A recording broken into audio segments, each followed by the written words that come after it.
বিশ্বকাপ ফুটবল কিংবা ক্রিকেট যে খেলাই হোক, শুরু হলেই দেশ জুড়ে ছড়িয়ে পড়ে উৎসবের আমেজ।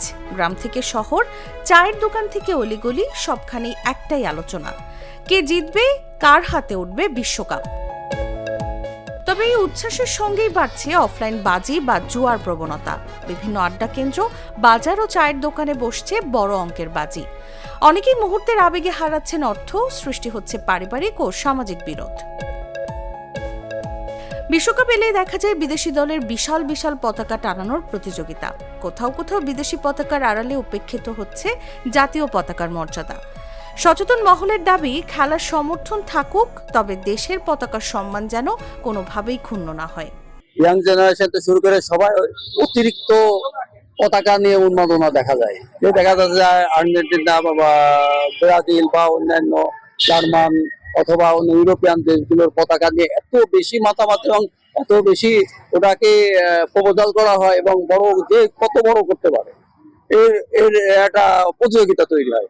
আমাদের কাছে এটা আমাদের মনে হয় আমাদের দেশীয় পতাকার উপরে একটা অমানবিক আচরণ। সে আমাদের দেশের পতাকাটাতে অত বড় করে উঠতে পারে সে ধরনের কোনো কার্যকলাপ তাকে ভিতরে কাজ করে।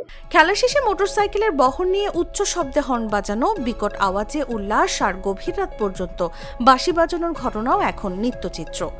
এতে শিশু, বয়স্ক, শিক্ষার্থী ও অসুস্থ মানুষ সহ সাধারণ মানুষের স্বাভাবিক জীবনযাত্রা ব্যাহত হচ্ছে।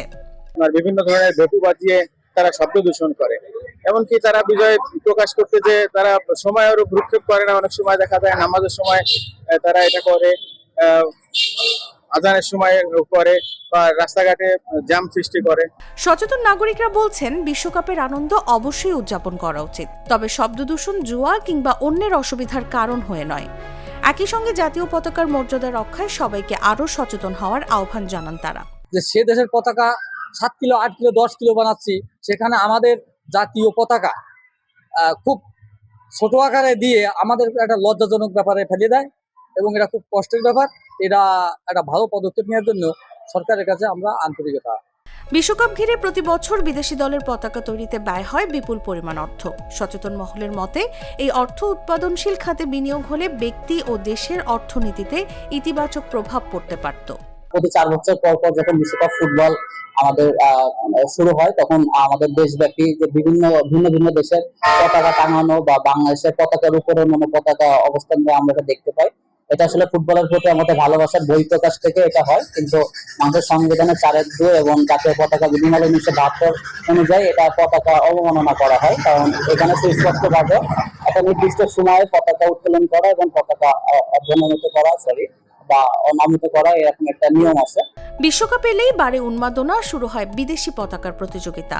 তবে এতে অনেক সময় জাতীয় পতাকার মর্যাদা ক্ষুণ্ণ হয়।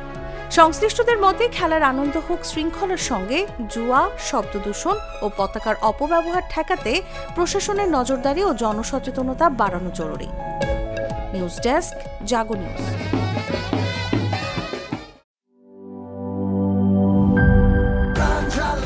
প্রাণ ঝালমুড়ি, এই ঝাঁজ সেই ঝাঁজ।